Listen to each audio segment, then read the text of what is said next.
Alors, bonsoir tout le monde. Bonsoir à mon ami et frère Danny Scorpio, que je vous invite à suivre abondamment sur YouTube,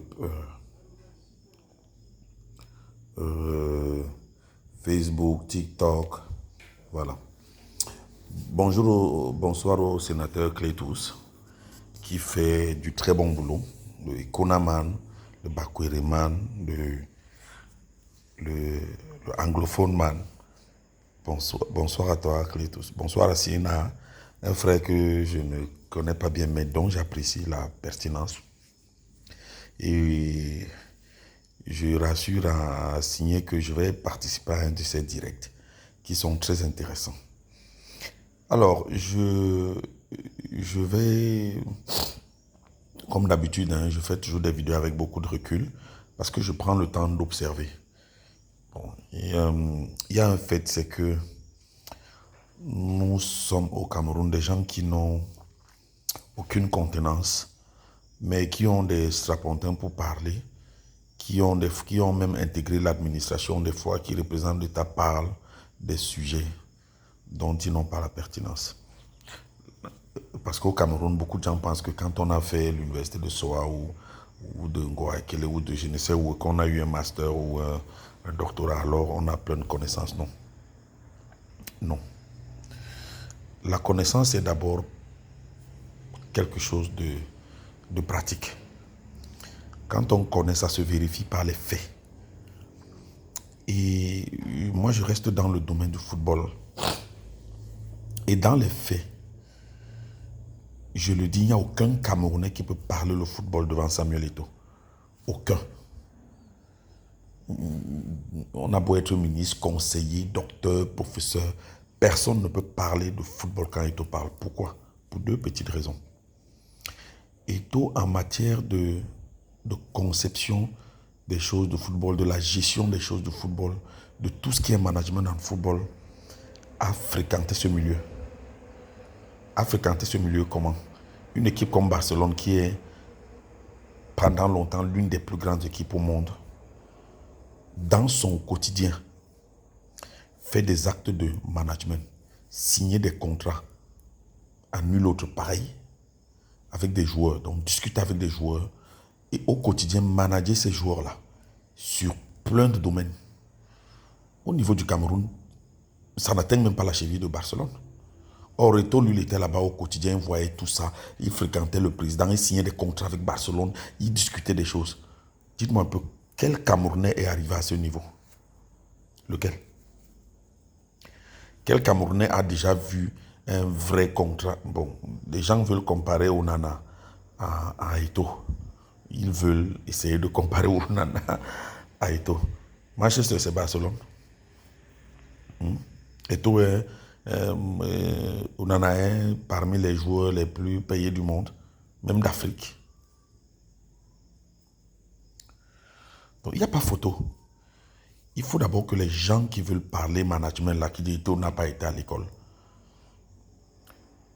À Barcelone, le niveau des contrats qui se discutent, le management au quotidien des sommités qui y jouent, des gens comme Messi, de Ronaldinho, des grands coachs comme Kluivert, comme Eto'o a été avec des sommités en coaching.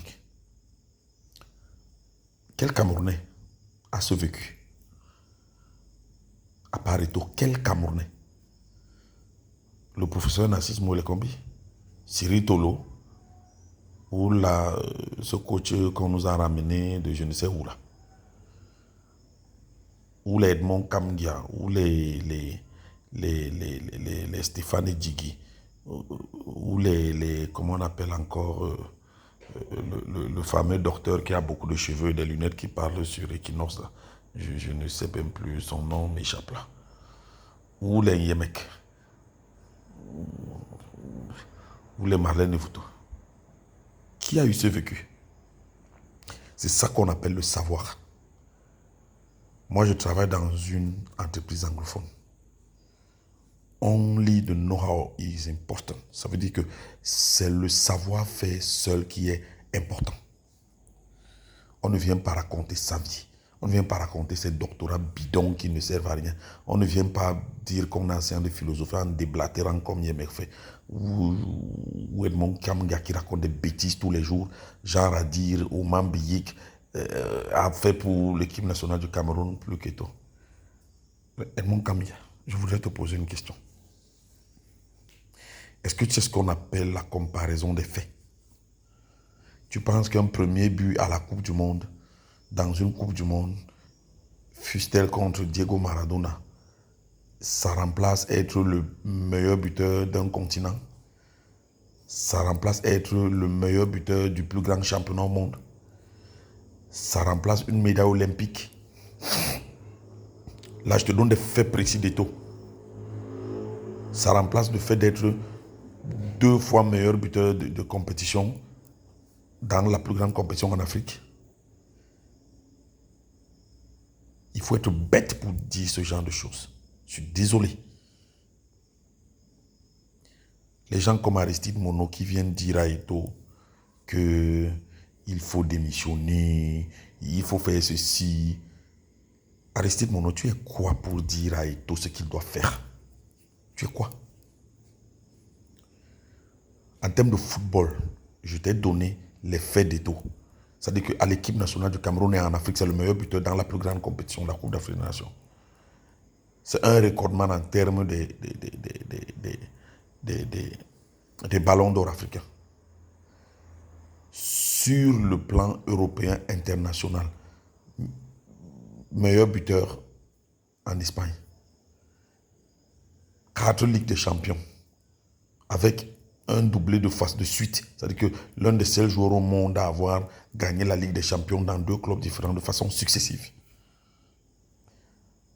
Champion olympique, où lui-même marquait les buts. C'est pas que quelqu'un d'autre.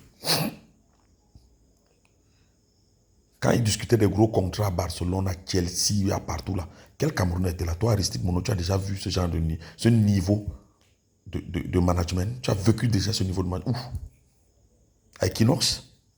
Ou dans ta piètre université où tu as eu ton doctorat?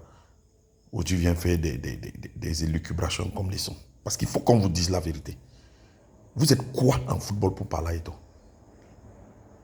En football, vous êtes quoi pour lui dire ce qu'il a à faire? Qui a été dans les sommités de football là où il a été parmi tous les Camerounais qui parlent? La deuxième question que je vais vous poser à tous, les Yemek, les Kamgia, les Tagni et tout ce monde-là.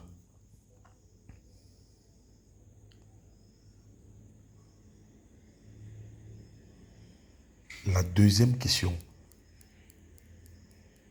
que je vais vous poser, c'est que Eto'o que vous voyez là, quand vous parlez de ce qu'il n'a pas fait, de ce qu'il a fait, quand vous prenez ses actes au quotidien, vous prenez ce qui se passait à la FECAFOOT avant lui. Parce que moi, je vous dis, je suis dans une entreprise anglo-saxonne. On fait évaluation des chiffres tous les jours. Et on a l'habitude de comparer avec la semaine passée, avec le mois passé, avec l'année passée, pour faire sa projection et pour voir son évolution. Appliquez la même méthode avec Eto'o. Vous qui vous prétendez être intellectuel, vous avez fait. Appliquez la même méthode à la FECAFOOT avec Eto'o. C'est-à-dire que regardez l'année d'avant, ce qu'il y avait à la FECAFOOT. Et vous regardez ce qu'il y a maintenant. La marge de progression ou de régression sera claire. Si vous dites que vous êtes des intellectuels, moi je ne suis pas un intellectuel, je vous dis ce que je fais au quotidien. Et je vous dis, moi je suis dans une entreprise où tu ne fais pas le profit, tu es viré. Et quand je dis profit, pas petit profit. Vous vous parlez parce que vous colportez des rumeurs. Vous vous asseyez dans vos piètres plateaux de télévision. Vous racontez aux gens des bêtises concernant Eto'o. Vous déblatérez. Vous dites tout et n'importe quoi. Dites-moi, scientifiquement, vous qui vous prétendez être des intellectuels, qu'est-ce que vous pouvez opposer à Eto'o en matière de football, de scientifique? Qu'est-ce que vous pouvez dans ces deux questions que je vous pose? C'est-à-dire que le vécu dans le management, dans le plus grand management de football dans le monde. C'est-à-dire que discussion avec les coachs, signature des contrats, management des plus grands joueurs au quotidien, management même de l'équipe et tout et tout. Qui a vécu ça en Afrique ou au Cameroun? À part Eto'o. Personne. Mais vous venez déblatérer tous les jours sur le football. Vous venez lui dire comme l'État. Vous en êtes même arrivé à vous contredire. C'est-à-dire que le même État que les Aristide Mono, les Kamgia critiquent quand on parle du MRC et tout et tout. Le même État, vous l'enchantez quand il s'agit de tout. C'est-à-dire que le même État est devenu un monstre froid, le même État va faire ci, le même État va faire ça, le même État, oh, ceci, oh, machin. Quand il s'agit du MRC, vous ne dites plus la même chose.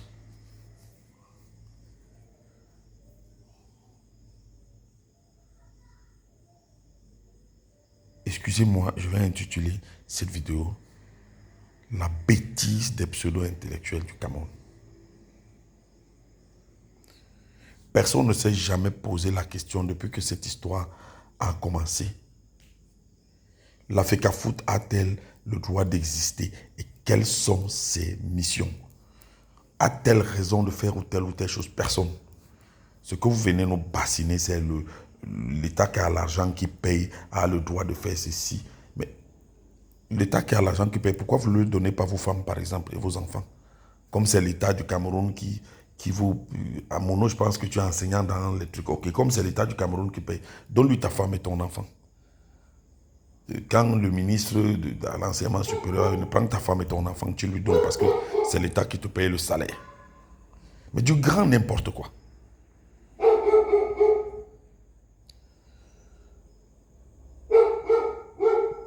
Donc moi, je tenais à vous dire ça aujourd'hui. Que vous, les pseudo-intellectuels camerounais, il faut que vous révisiez votre position. C'est pour ça que le Cameroun n'avance pas. Vous faites des débats, vous faites des émissions à longueur de journée. Vous êtes sur les plateaux de télé, vous commentez des choses. Mais, excusez-moi, rien n'avance. Tant que vous ne serez pas dans le débat de la FECAFOOT et contre du MINICEP, que le MINICEP n'a rien à voir. Je dis rien à voir dans les prérogatives techniques et de gestion des équipes nationales de football et de tout ce qui est football au Cameroun. Excusez-moi, vous êtes des intellectuels à 2 balles. Et Eto'o vous dépasse de loin en matière de football. Il vous dépasse de loin en management de football. Il vous dépasse de loin en technique de football. Il vous dépasse en tout en football. Votre médiocrité est en train encore de se voir avec ce qui est en train de se passer dans le foireux, je ne sais pas moi, dans la foireuse compétition de l'athlétisme africain qui s'est déroulée ici à Douala. J'ai vu Yemek s'embrouiller. Là, il ne vient pas. Là, il ne vient plus nous montrer la force de l'État, du ministre des Sports, qui est le roi de tout et de tout. Non, il ne vient plus. Là, curieusement, c'est la fédération et même Bernardo Basson est tombé dans ça. Voilà. Et pendant que ce fiasco se passait, je n'ai pas vu Equinox ni qui que ce soit en parler ni faire des reportages. Si ça avait été Eto'o, on aurait colporté, on aurait appelé on aurait pris même les élucubrations sur Equinox des pseudo-influenceurs comme... je ne sais même pas comment on l'appelle encore. Ces noms m'échappent encore. Paul Jouta ou Berthold, je ne sais qui là, comme je l'appelle souvent Berthold Kaka. Au Equinox, vous aurez fait leur citation pour venir parler des affaires sérieuses. Voilà le championnat. Des artistes font des vidéos, parlent du fiasco et tout. On est incapable d'en parler.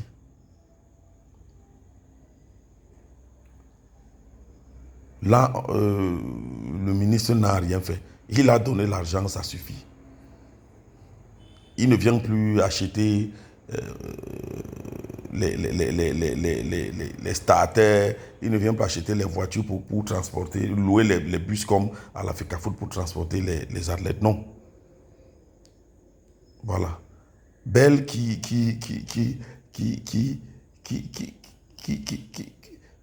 fait aussi son show à l'ONIES.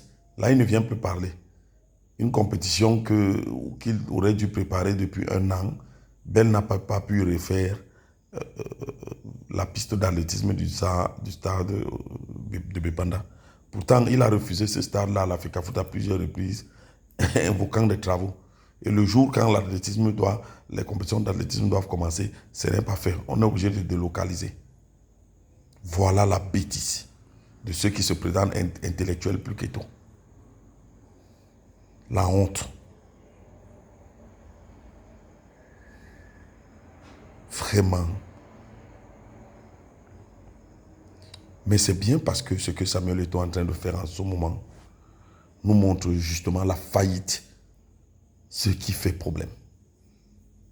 Il suffit qu'on ait fréquenté un peu pour venir se gargariser d'être le plus grand connaisseur. Même dans une chose, on ne connaît rien, comme le football.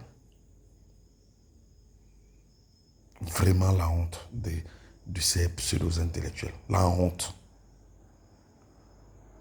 Des pseudo-intellectuels qui ne peuvent pas préparer un championnat d'athlétisme. Voilà. Bonne soirée.